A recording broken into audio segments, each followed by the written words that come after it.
आप देख रहे हैं सौगंध टीवी, सौगंध वतन की। देखिए, सीमा हैदर जो आज भारत देश में जो आई है, ये खुफिया बनकर आई है। और मैं ये चाहता हूँ कि सीमा हैदर पर अंकुश लगाना चाहिए हमारे देश का गृह मंत्री का, हमारे देश के प्राइम मिनिस्टर को। और आज सीमा हैदर है, कल मानो बम लगाकर हमारे प्राइम मिनिस्टर के पास चली जाए और उस साथ साथ अपने आप को उड़ा ले, तो पाकिस्तान का मिशन तो पूरा हो जाएगा, मगर हम अपने प्राइम मिनिस्टर खो देंगे। हम खोना नहीं चाहते। सरकार उस पर अंकुश लगा रही है चारों तरफ से, मगर ये आरएसएस, बजरंग दल, हिंदू महासभा उस पर जो है ना छाप के बैठे हुए हैं कि हमारे पाकिस्तान के भाभी आ गई हैं। अरे भाभी नहीं है, तेरे भाग्य खराब करने आई है, है ना। तो इनको जो है जेल में भेज देना चाहिए और इनके सिवा छोड़कर कुछ सरकार को सोचना नहीं चाहिए। हमको हिंदू मुसलमान नहीं करना चाहिए, इसको जेल भेज देना चाहिए। इनलीगल तरीक़ा से हमारे भारत में आई है। AP सिंह जो है ये देश के लिए नहीं है, ये विदेशों के लिए काम करता है। तो ये आज हमारे विदेश के लिए काम क्यों कर रहा है भाई? AP सिंह के क्या मतलब है कि एक पाकिस्तानी को बचाना? नमस्कार, आप देख रहे हैं सौगंध टीवी और मैं हूं आपके साथ राधिका शर्मा। बात की जाए सीमा हैदर की, जी हाँ, लगातार चर्चाओं का विषय बनी हुई है सीमा हैदर। वहीं कहीं ना कहीं पाकिस्तान से बहुत सारी ऐसी खबरें निकल के आ रही हैं। अभी पाकिस्तान से एक खबर आई है कि वहाँ के एक नौजवान ने बोला है कि अगर मैं चाहूँ तो इतने सबूत दिखा दूँ सीमा हैदर के खिलाफ कि उसकी जो भारत में ज़िंदगी है वो तबाह हो जाएगी, लेकिन मैं सीमा हैदर की मर्ज़ी के बिना कोई भी सबूत जो है, कोई भी जो मेरे पास डॉक्यूमेंट्स हैं, मैं पब्लिक नहीं करूँगा। और साथ साथ में सोशल मीडिया पे भी ये छाया हुआ है कि सीमा हैदर जो है भागती हुई पकड़ी गई हैं, CID उनको एयरपोर्ट से पकड़ के लाई है। तो आइए चर्चा कर लेते हैं, क्या ये जो बातें हैं ये होनी चाहिए या नहीं होनी चाहिए, क्या कहेंगे सर? देखिए, सीमा हैदर जो आज भारत देश में जो आई है, ये खुफिया बनकर आई है। और मैं ये चाहता हूँ कि सीमा हैदर पर अंकुश लगाना चाहिए हमारे देश का गृह मंत्री का, हमारे देश के प्राइम मिनिस्टर को, कि खुदा ना खास्ता हमारे देश से अपनी 2 प्राइम मिनिस्टर इस दुनिया में नहीं है।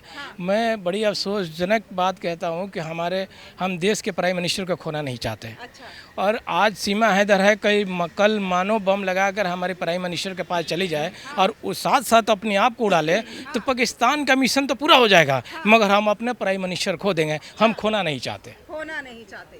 तो जिस तरह से देखा जा रहा है, सीमा हैदर जो पाकिस्तान के एक नौजवान ने इंटरव्यू दिया है कि मेरे पास उसके बहुत सारे प्रूफ है, अगर मैं वो जनता में दिखा दूं, पब्लिक कर दूं, तो उसकी ज़िंदगी भारत में भी तबाह हो जाएगी। देखिए, भारत की सारे हमारा जितनी भी प्रशासन है सबको पता है कि सीमा हैदर क्या है और किस लिए आई है, मगर ये पता नहीं क्यों इसको जो है नज़रअंदाज किया जा रहा है। मगर मैं कहूँगा कि नज़रअंदाज इसको नहीं किया जाएगा। वो तो हिंदू बनना उसकी बहाना है ना, मगर उसको हिंदुओं पर निशाना है। और ये मुसलमान है कि नहीं है ये कोई नहीं जानता। अगर ये मुसलमान होती तो कलमा ज़रूर जानती, कलमा पढ़ना जानती, नमाज़ पढ़ना जानती, मगर ये न कलमा पढ़ना जानती है ना नमाज़ पढ़ना जानती है। ये गोली चलाना जानती है, ये मानो बम बनकर ये पब्लिक को उड़ाना जानती है। इसके सिवा छोड़कर इसको 4 बच्चे भी तो लेकर आई है, क्या लगता है वो भी मानव बम में गिने जा रहे हैं? अरे वो तो मासूम बच्चों के ही मानव बम बनाया जाता है पाकिस्तान में। अच्छा। इंसान बड़ा कहाँ बनता है? मासूम बच्चे बनते हैं, नीचे पैर के नीचे से निकल के अब ब्लास्ट कर जाते हैं, रिमोट उनके हाथ में रहते हैं, पैर छूने चला जाते हैं, उड़ जाएंगे। तो एक तो मासूम वहाँ चला जाएगा, हमारे कितने मासूम मारा जाएगा, इस पर सरकार का ध्यान नहीं है। इस पर सरकार का ध्यान, लेकिन सरकार तो यहाँ पे उसे बहुत ज़्यादा सुविधाएं दे रही है, सिक्योरिटी भी दी जा रही है, मिलने भी नहीं दिया जा रहा सीमा हैदर से। देखिए, सरकार उस पर अंकुश लगा रही है चारों तरफ से, मगर ये आरएसएस, बजरंग दल, हिंदू महासभा उस पर जो है ना छाप के बैठे हुए हैं कि हमारे पाकिस्तान के भाभी आ गई हैं। अरे भाभी नहीं है, तेरे भाग्य खराब करने आई है। भाभी तेरी नहीं है, तेरे के विनाश करने आई है। तुमको समझ में नहीं आता है। अच्छा, विनाश करने आई? ये एकदम 100% ये विनाश करने आई है, मगर इन लोगों को, मूर्ख को समझ में नहीं आ रहा है। इन लोगों को बस एक ही समझ में आ रहा है कि एक मुसलमान लड़की है, वो हमारा हिंदू धर्म में आ गई है। बस इनकी यही एक सोच है। इनकी मानसिक जो है ना संतुलन खराब हो चुका है। अच्छा। है ना। तो इनको जो है जेल में भेज देना चाहिए और इनके सिवा छोड़कर कुछ सरकार को सोचना नहीं चाहिए। हमको हिंदू मुसलमान नहीं करना चाहिए, इसको जेल भेज देना चाहिए। इनलीगल तरीका से हमारे भारत में आई है, न इसके पास कोई वीज़ा है और नहीं कोई पासपोर्ट है, तो भी फर्जी दुबई से जो शारजा से आई है, नेपाल से कैसे भारत में आ गई है। इस पर सचिन को भी जेल भेजना चाहिए। और सबसे लगता है सचिन मिला हुआ हो सकता है इसके साथ? 100% मिला हुआ है। ये सचिन जो है ये सारा नक्शा बताता होगा। ये एपी सिंह एडवोकेट जो है ये बचाने के काम कर रहे हैं। हमको तो सबसे पहले ये हमको देख रहे हैं कि ये पाकिस्तान के खुफिया नज़र आ रहे हैं।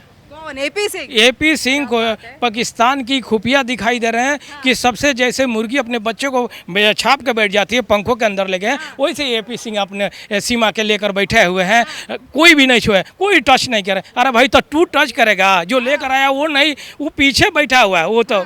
और ये जो है आगे छाप कर बैठे हैं कि इधर उधर ना हिल जाए। अच्छा, क्या वजह है जो छाप के बैठे हैं इधर उधर ना है? अरे इसलिए बैठे हैं कि भाई अब तो सीमा वो सचिन लेकर आया था, अब सचिन का नहीं है, अब तो एपी सिंह का है वो। अच्छा, अब एपी सिंह का ही हो गया? हाँ, एपी सिंह के है और एपी सिंह के पास रहती है, एपी सिंह के साथ चलती है, एपी सिंह के बातें सुनती है। अपने 15 अगस्त के देखें झंडा जो तोलन हुआ उसमें झंडा फहराया गया, उसमें देखा एपी सिंह उसके बगल में है, ये दोनों ऊपर में झंडा फहराया जा रहा है और सचिन उधर एक मुख दक्षिण बन के बैठा हुआ देख रहा है कि कैसे झंडा फहराया जाता है। अच्छा, तो ये बताइए एपी सिंह लगता है कहीं ना कहीं सचिन मोहरा है क्या? ये मोहरा नहीं, पक्का मोहरा है इसको तो। ये तो क्या नाम है इसका, सचिन को तो निशाना है और एपी सिंह के पर ये अपनाना है। एपी सिंह अपनाने के चक्कर में लगे हैं। मैं ये कहूँगा कि इन लोगों को उठाकर सरकार को बिना सोचे समझे उठा के जेल भेज देना चाहिए और उसके बाद तहकीकात पूरे करना चाहिए। नहीं तो चिड़िया उड़ जाएगी तो फिर दाना चुगते रह जाओगे, आप कुछ नहीं कर पाओगे। अच्छा, तो इनको उठाकर जेल भेजना चाहिए, मैं तो यही कहूँगा। अगर देखा जाए तो ये भी सुनने में आ रहा है सीमा हैदर को एयरपोर्ट से सीआईडी पकड़ के लाई है, क्या लगता है? देखिए एयरपोर्ट पकड़ के लेकर आई है, ये भाग रही थी, ये ठीक है बुर्का भी पहनी थी, मगर भगाने में मगर मैं ये कहता हूँ कि अगर ये भाग रही थी, अगर भगाने में कोई हाथ देता होगा तो एपी सिंह दे रहा है। एपी सिंह देता होगा? अब क्यों देता होगा? ये क्या इसलिए लगता है पकड़ी जाएगी? ये पकड़ी जाएगी तो ये सोच रहा है कि मैं एडवोकेट हूँ, मैं तो बचा ही लूँगा। अच्छा, मैं थोड़ी सी हल्का बचाऊंगा, सारे एडवोकेट के साथ लेकर आऊँगा। ये नहीं सोच रहा है कि उस टाइम एडवोकेट कोई काम में नहीं आएगा और तुमको ही जो उठा के सारे वही एडवोकेट तुमको बचाने के काम आएंगे, वही तुम्हारे खिलाफ आवाज़ उठाएंगे। अच्छा, एपी सिंह जो है ये देश के लिए नहीं है, ये विदेशों के लिए काम करता है। अच्छा, तो ये आज हमारे विदेश के लिए काम क्यों कर रहा है भाई? एपी सिंह के क्या मतलब है कि एक पाकिस्तानी को बचाना? आज तक हमारे यहाँ कांग्रेस की सरकार थी, अटल बिहारी वाजपेयी की भी सरकार थी, कोई भी पाकिस्तानी पर नहीं मारते थे। और आज हमारे ये हिंदुस्तान में प्राइम मिनिस्टर हैं तो ये बचाने के चक्कर में हैं। मैं तो ये कहता हूँ कि पाकिस्तानियों को बचाना नहीं चाहिए, फांसी के तख्ते पर लटकाना। फांसी के तख्ते पे तो अगर बात की जाए पाकिस्तानियों को फांसी के तख्ते पे लटकाना चाहिए, बात हो रही है सीमा हैदर की, तो क्या वजह है? फिल्में भी बन रही हैं, 2024 के जो लोकसभा चुनाव आ रहे हैं उसके लिए वो बोला जा रहा है कि सीमा हैदर लड़ेगी। क्या लगता है चुनाव लड़ेगी तो क्या होगा इस देश? कैसे चुनाव लड़ सकती है? ये चुनाव लड़ने के कोई मुद्दे नहीं है। जब सिटीजनशिप है ही नहीं तो कैसे चुनाव? ऐसे तो सारा पाकिस्तानी लड़की आ जाएगी यहाँ पे, सब सारी पाकिस्तानी आ जाएगी, तो सब मोदी जी टिकट देते सबको चुनाव लड़ाए। तो फिर ये बॉर्डर क्यों लगाया गया? खोल दो बॉर्डर, आने जाने दो लोगों को, आने जाने दो, हिंदुस्तान पाकिस्तान बस आने जाने दो। अरे जो पाकिस्तान का दर्द होता है तो आप दवाई लेकर दौड़ के जाते हो, ऐसा क्यों करते हो भाई? और यहाँ कहते हो कि मुसलमानों ने ये लगाता है पाकिस्तान जीता, और लगाते तो तुम हो और मुसलमान को बहाना बनाते हो कि मुसलमान पर निशाना साधते हो। आज अभी कह रहे प्राइम मिनिस्टर के मैं जाऊंगा इमरान को बचाने के लिए। अरे इमरान से आपको क्या लेना देना है? उस साले फांसी पे चढ़ा, उससे हमको क्या लेना देना है? वो फांसी पर चढ़ जाए उसे हमको क्या लेना देना है? आप उसको बचाने के चक्कर में हैं। अरे ये गुजराती, वो भी गुजरात का, ये भी गुजरात का, तो सब गुजराती एक ही होते हैं, इसलिए कि वो भी गुजरात के हैं तो ये गुजरात ये भी है, तो दोनों गुजराती तो गुजराती जो भाई भाई हैं इसलिए बचा एकदम सेम। हाँ, अरे नहीं भाई, हमारा जो है ये क्या नाम है इनका, जो हमारे प्राइम मिनिस्टर वहाँ बने मोहम्मद जीना जी, तो गुजरात के थे। गुजरात से चले गए वहाँ पे। तो ये सोचेंगे कि यहाँ इनको प्राइम मिनिस्टर बनाए कि हम नेहरू जी का बनाए, तो बोले कि तू भी प्राइम मिनिस्टर और तू भी प्राइम मिनिस्टर। तेरा दर्द होगा तो मैं सहूँगा, अब मेरा दर्द होगा तो तू भी सहना।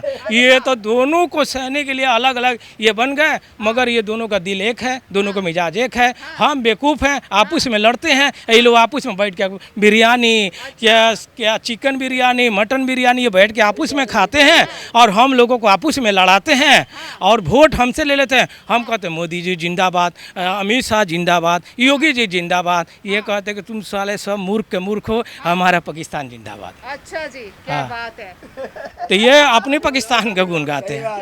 हाँ, तो ये इन लोगों को अब सोचना चाहिए 2024 के चुनाव में इन लोगों को हटाना है, अच्छी सरकार लाना है। ये कोई किसी का भी है, किसी का भी आए, किसी का भी आए, अच्छी सरकार लाओगे, अच्छी सोच, अच्छी विचार, अच्छी सोच लेकर आओगे तो अच्छी एजुकेशन मिलेगा, अच्छी विचार लेकर आओगे, अच्छी व्यवहार मिलेगी। अगर नहीं तो फिर वही कहीं सीमा सचिन बस यही लगा रहेगा, कहीं पे निगाहें और कहीं पे निशाना, बस निशाना। बात की जाए सीमा हैदर, बोला गया कहीं निगाहें और कहीं पे निशाना।